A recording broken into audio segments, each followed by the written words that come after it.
Good morning! Yan, magluluto ako ngayon ng ginisang munggo. Tingnan natin kung pwede nang ilagay yung gulay. Ayan.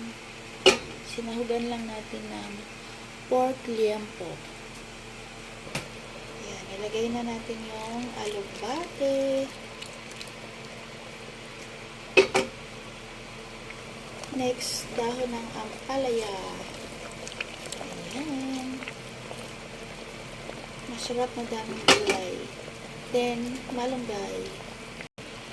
Ayan, mas maraming ampalaya. Mas masarap. Tsaka malunggay. Dahon ng ampalaya or talbos.